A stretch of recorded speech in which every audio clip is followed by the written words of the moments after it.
verse 5. 18, verse 5.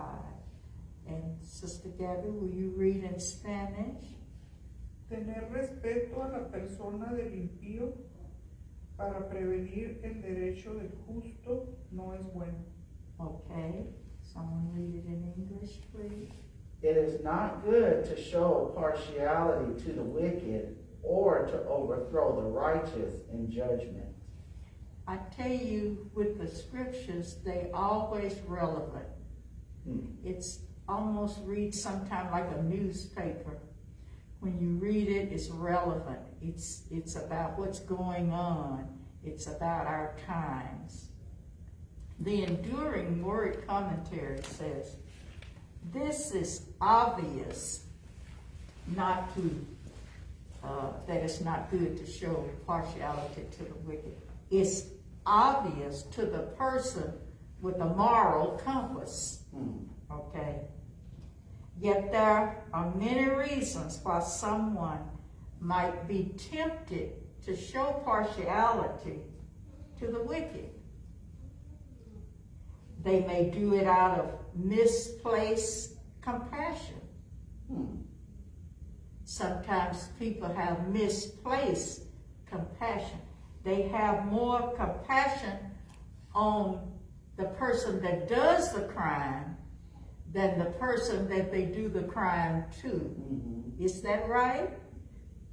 Yes. They put them in the paper, they show them crying, they talk more about them than they do to the victims. I tell you, that's just right on target. Or they may do it out of desire to please others. They don't want to kick against the grain so that other people will think well of them. They go along with it. They won't say, that's terrible, that's wrong. Well, you know, probably this, that, and the other. Okay? Because they may do it because of some bribe. They are promised something, and so they show partiality to the wicked. We must not, in judicial cases, pay attention to a man's riches, no matter how high he is, what his status is. We should not pay attention to his influences or his friends, his offices, and etc. But judge the case according to its own merits. But when the wicked man opposes and oppresses the poor, the righteous, then all of those things should be utterly forgotten. His riches, his influence, his status, his office, his money, none of that should be taken into consideration. When one shows partiality or overthrow the righteous in judgment, whether they intend to or not, each aspect of injustice is sin. No matter how you look at it, no matter what reason you use. For justice to happen, for justice to happen, the cause must be heard, not the person. The reason must be heard. Okay? Let the person be punished for his wickedness, not the wickedness be covered for the person's sake. If it's wrong, it's just wrong. When one is partial to the wicked, the rights of God are despised, and the claims of his justice are thrown away. Because God set up the judicial system long before, so there would be righteousness, justice, and fairness to all. That's how God wanted it. John Gill says, for a judge to have respect to a wicked man in a cause before him, and to favor him because he is a rich man, or he is a relation, or he has received some kindness from the person, none of these things should have any influence upon him. Though he may be poor and a stranger to whom the judge is under no private or personal obligation, yet justice ought to be done without any respect to persons. To do otherwise is not only not good, but is really very bad and very sinful and very very criminal. It is contrary to law and justice, and is doing injury to men. And it is repugnant to the will of God, and it's offensive to God. How do we know that? Leviticus 19:15 says, you shall do no injustice in judgment. You shall not be partial to the poor, nor honor the person of the mighty. In righteousness, you should judge your neighbor. No matter who it is, everybody, God holds everyone accountable for their actions. Walford and Zuck says, being partial to the wicked is an injustice that's condemned frequently in the scriptures. Equally bad is depriving the innocent of justice in the courts. To be partial to the wicked and then to deny the privileges of the innocent of justice in the court. Believer's Bible says, God here condemns the reversal of moral judgment. When you take what's right and convict it as wrong, and you take what's wrong and condone it as right. To show partiality to the wicked is in effect condoning their wickedness. To deprive the righteous of justice is like putting truth in the scaffold, which is on a platform, and wrong on the throne. You're putting truth on a scaffold for punishment and putting wrong up on the throne. God is not pleased with that. J. Vernon McGee says, through the Bible, do not compromise with an evil person or a lawless person. This not only applies to individuals, but it applies to nations as well. Proverbs 28:21 says, to show partiality is not good, because for a piece of bread a man will transgress. Even for a small bribe, a man will do what's wrong. Says John MacArthur's Study Bible. Deuteronomy 1:17 says, you shall not show partiality in judgment. You shall hear the small as well as the great. You shall not be afraid in any man's presence, for the judgment is God's. Doesn't matter who you are before, small or great. You shouldn't be afraid. You should do what's right. The Benson commentary says, do not give sentence according to outward qualities of the person, as he is poor or rich, your friend or your enemy, but purely accord to the merits of the cause. What went on? What is the evidence? What what are the circumstances of it? It is, I can't read my own writing. And I knew when I wrote that I wasn't going to be able to read it. So it is, God is not pleased. In the name of God and by commission from him, by you as representing his person. In other words, this came from God.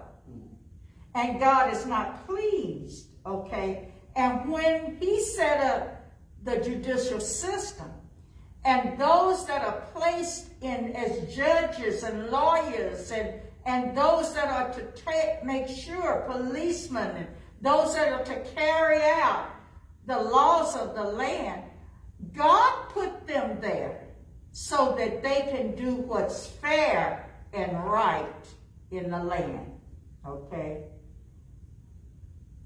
When we do that, it's in the name of God, and it's by the commission of God. By you, you're representing God's person, and you're doing his work, who therefore will defend therein against all your enemies, and to whom you must give an exact account.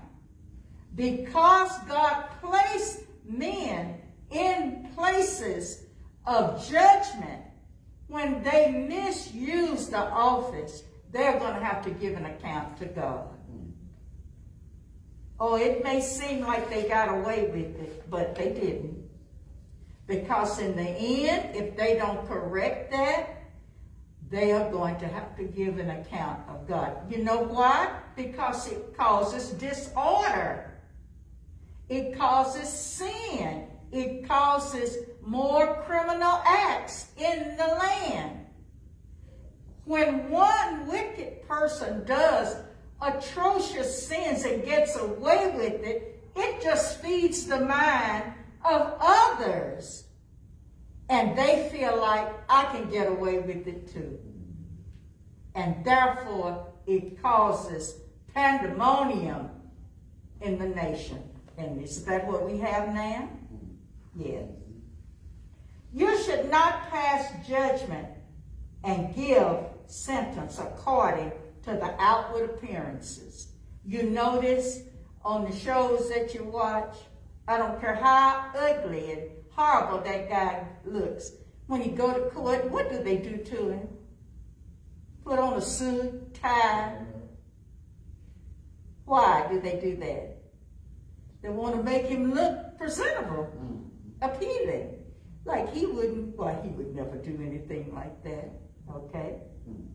You should not pass judgment and give sentence according to the outward appearances or the circumstances or the relations of men, as whether they be friends or foes, rich or poor, old or young, men or women, learned or unlearned. Truth and justice should always take place without regard to what persons it may be, whether they are persons in low life and without means, or they are persons of great means and nobility. You shall not be afraid of the face of man, of the frowns or threatenings of rich men, such as are in power and authority. You're not to be awed or intimidated by them from doing what is just. I tell you, God is just, he just hits it right where it is.